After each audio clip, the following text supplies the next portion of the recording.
Kevin, Wisconsin was on a run. They cut it to 57-56, and then you just kind of clamped down defensively. What was going right at that end of the floor to allow you to get stops? Yeah, I thought we worked hard pretty much all night on the defensive end. When you haven't played that against that offense, which we only had two guys that played against that offense, it takes a while to kind of figure out how to cheat it and where to go. And I thought in the first half we looked like a team that's never played against a Wisconsin team. And I think in the second half, those guys, we really figured out what we were doing with our switches, what we were doing with our pick and rolls, and I thought we were just much more settled in how to play against that offense.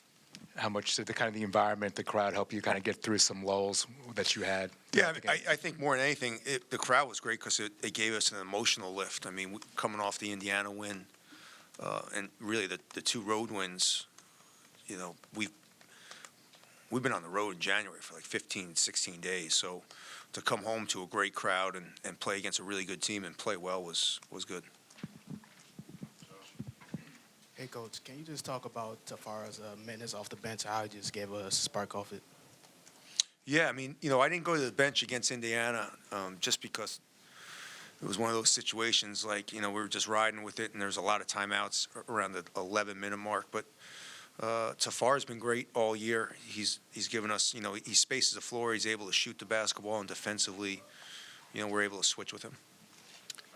Kevin, you know, so many times it seems like Jacoby and Derek are sort of the bellwethers of your offense.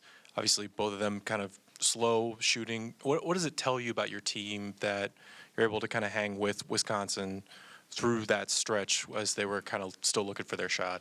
Yeah, I mean, I think Jew got us through that first half. I thought Jew was really physical and dominant.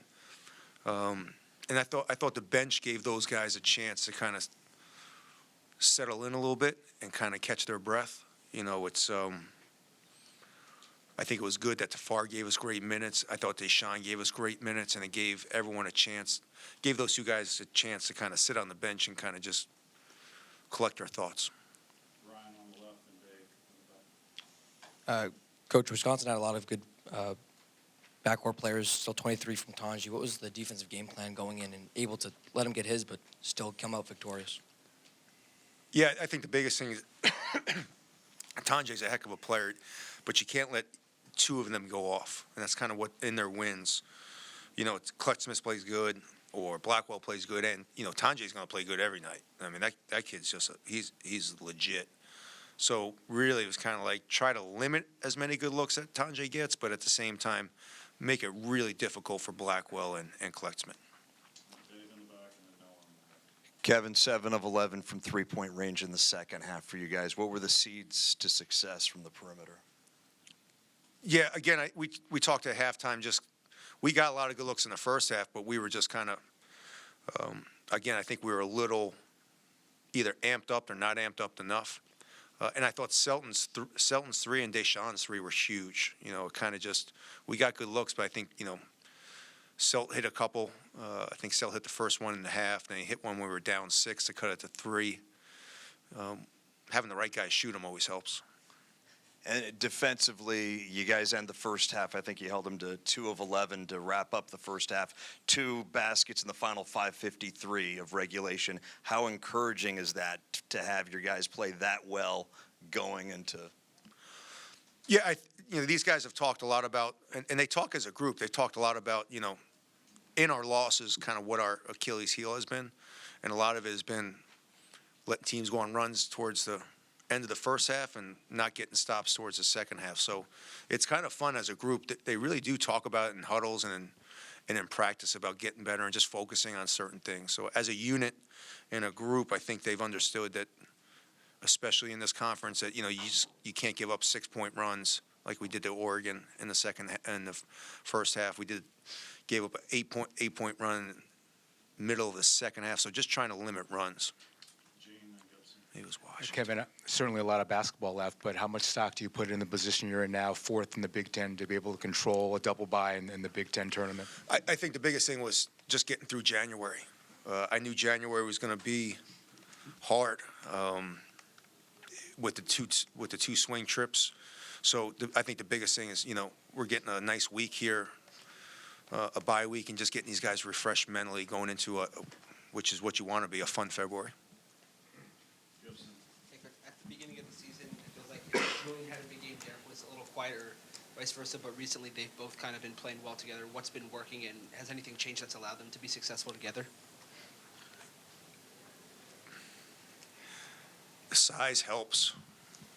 You know, some of the early games, you know, one of those guys would have a really small guy on him, or they'd have to guard like a guard. Going up against your own size and figuring out that size really helps, and I think that's something, you know, in the Big Ten. I mean, you look at how big that team is out there. You can throw your body around, you can bang a little bit, and they've also figured each other out, and they know the plays a little bit better, where they know which guy is going to get it, and you know they've kind of figured it. I don't know what our record is, but they've kind of figured each other out. Kevin, you mentioned Deshaun's three was the first basket of an 11-0 run. How did it feel like that sort of changed the complexion of the game? It was a big three. I mean, it was, you know, it's something that I've been on him a little bit because he works so hard on his shooting. I think he gave us a big boost because everyone has so much confidence in Deshaun. To see him have that confidence and make that shot, I thought that gave us a big boost. And I know throughout the year you've talked about you learning and talking to people about analytics over the offseason. Were kill shots or 10-0 runs something that ever came up? I know that's something that's popular among fans. No, I really don't do the analytic thing as much as I say I do. Joshua, and then we'll come back over to the front. Hey, Coach, with this 4-game win streak, what's just been your biggest takeaway from this stretch? Just how resilient this team has been. You know, again, coming off the Washington-Oregon trip, I think we were 1-3. They could have let a lot of negativity affect them, and their attitude has been just phenomenal. And I think that's the biggest thing, is that they've been really resilient throughout the first part of this conference schedule. Sam, then Wood. Hey, Coach. Just wanted to ask, obviously Wisconsin lives behind the three-point line, and you guys really limited them in the second half. Was there any switch or defensive adjustment, or just they missed shots? No, I mean, I think I said this before. When you play against Wisconsin for the first time, that offense is really hard to guard. I just think throughout the second half, guys figured it out a little bit. All right, last one for Lou. Coach, you mentioned about after the Nebraska game that before you went on the road, that your schedule is going to dictate a lot of how you play, right? So since then, the 3 games that you played, 2 ranked opponents, could you talk about how successful that's been, the way you've played and the way you have asked them to play because of the schedule? No, I mean, what I really meant by that is that my job is to make sure that your team understands where they are and what's going on. And so if you look at every conference right now and you look at teams who are winning or losing, there's a lot that has to do with who they're playing, where they're playing, and how they're playing. And my job as a coach is to make sure that your team, it doesn't matter, I don't care if you guys understand it or not, your team understands where they are and what you're going against and how it affects how you play. Whether a team gets another day off, rest, whether a team travels, my job is to make sure they understand every aspect of what a conference schedule is. So when I say it in the media and I say it to you guys just type it up thinking, the typical bullshit. For me, it's just making sure my team understands where they are, when they are, and just make sure they keep on moving forward. Thanks.